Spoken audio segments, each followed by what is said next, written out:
Ártica Cabello, justamente. Buenas tardes, doctor, ¿cómo está? Buenas tardes, Raúl Liz. Un saludo para ustedes y para toda la audiencia. Sí, doctor, queríamos ver si nos podía actualizar un poquito la situación en la que se encuentra el recurso y la acción de inconstitucionalidad planteada por el exdiputado Miguel Jorge Cuevas. Bueno, y en realidad este caso del exdiputado Miguel Cuevas le tiene, como se dice, contra las cuerdas a la Corte Suprema de Justicia y le tiene dividido a los ministros en el criterio sobre la admisibilidad o no de la recurribilidad o no de la autoapertura a juicio, y genera este debate en redes que estamos viendo entre la ministra Yane y el ministro Ríos. ¿Por qué digo esto?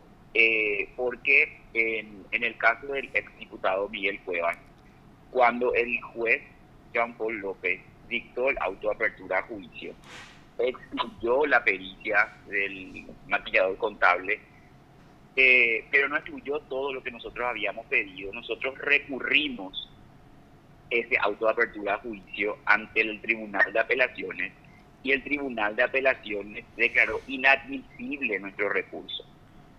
Con esa declaración de inadmisibilidad del recurso de apelación, el expediente ya pasó a la etapa de juicio oral y público y se realizó efectivamente el juicio oral y público, pero nosotros interpusimos interín ese trámite, la acción de inconstitucionalidad en contra del fallo del Tribunal de Apelaciones que había declarado inadmisible el recurso, con el argumento de que esa decisión violenta la garantía del doble conforme, es decir, de que una decisión de primera instancia sea controlada por un superior, que es una garantía básica consagrada en la Constitución, en el Pacto de San José de Costa Rica y en todos los tratados internacionales, ¿verdad?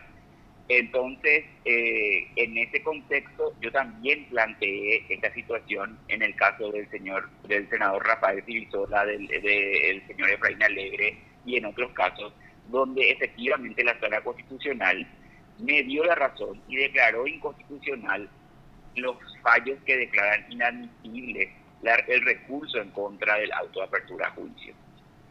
Y de igual manera, en igual sentido, lo planteé en el caso de Cuevas.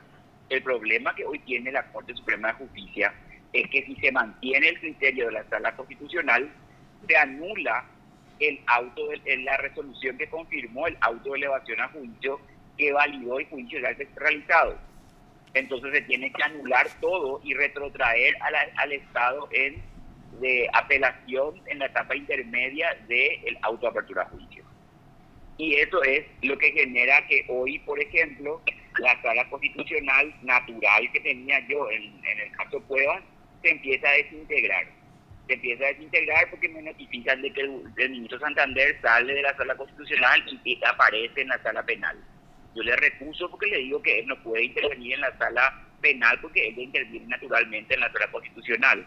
Pero había sido que entre bambalinas ellos están urdiendo un plan para desintegrar la sala que tiene el criterio de que es recurrible el auto de apertura a juicio y anular el fallo. O sea, están tratando de evadir, resolver como resuelven nomás luego las cosas. Y con eso se genera la integración con el ministro Alberto Martínez Simón de la Sala Constitucional, pero para peor, cuando yo le recusé a Santander, se tiene que volver a integrar una sala penal para estudiar la recusación del ministro Santander, y en la integración de la sala penal para estudiar esa recusación me aparece nuevamente como integrante el ministro Alberto Martínez Simón, por lo que nuevamente le recusé al ministro, porque no puede un ministro integrar dos salas en una misma causa y no puede estar integrándose de una manera antojadiza los tribunales máximos de la República del Paraguay.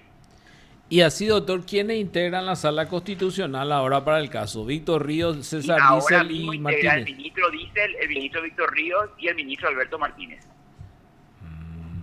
Ya, entiendo, entiendo. Y tienen que resolver, porque esta acción está para resolver desde el año 2022, me parece. ¿Y cómo, doctor, y por qué se inhibió Santander ahí? Y Raúl, no existe una explicación. O sea, se apartó y todo es, porque los expedientes en la sala pues son todos así, tipo grandes misterios, ¿verdad? Vos nunca sabés y nunca podés controlar diariamente porque tenés una Secretaría General y la excusa perfecta es estar en despacho y uno tenés tres despachos. Entonces, ¿por qué se apartó? En realidad no tiene ningún sentido. Él es miembro natural y no tendría por qué haberse apartado.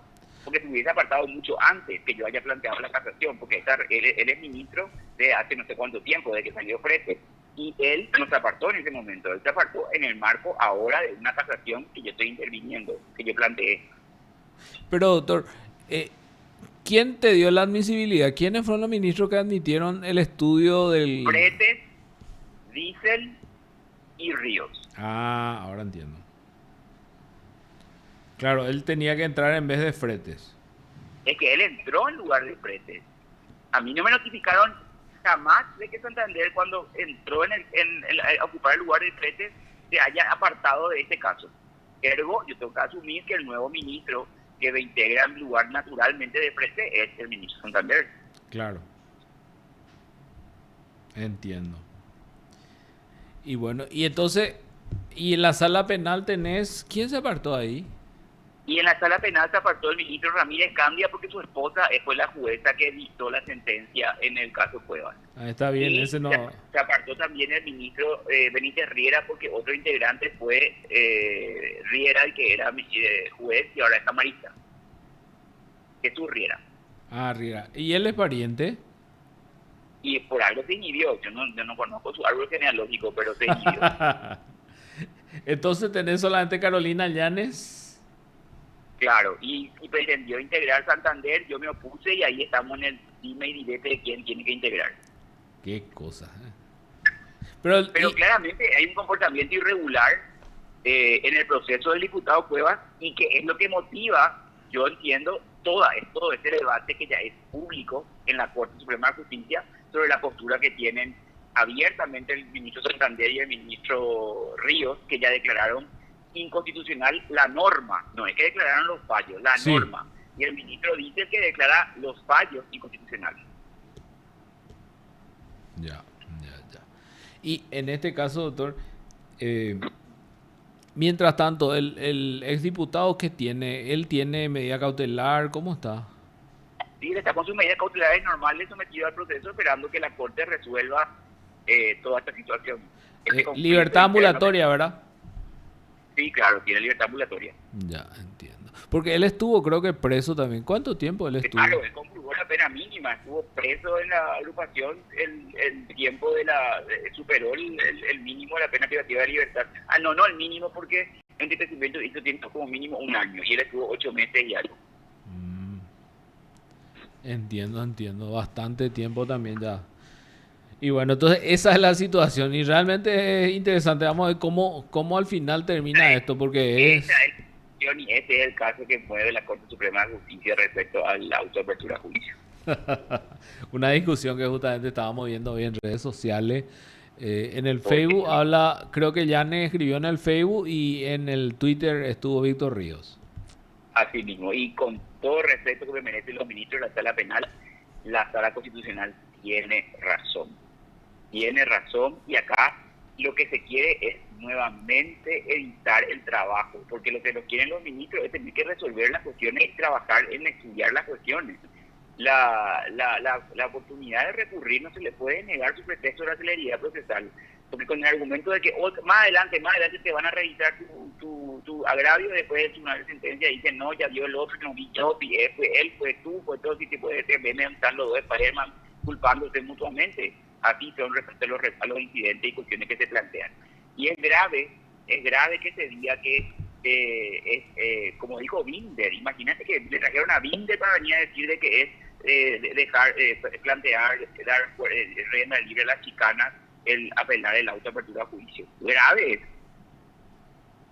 Sí, realmente, al final hasta Binder se metió en la discusión.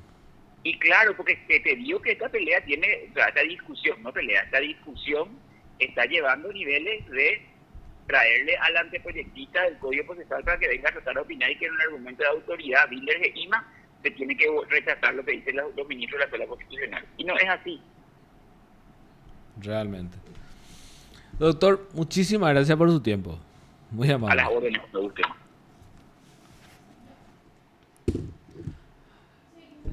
Sí, así hablamos con el doctor Guillermo Duarte Cacabelo. ¿Qué te parece la discusión, Liz?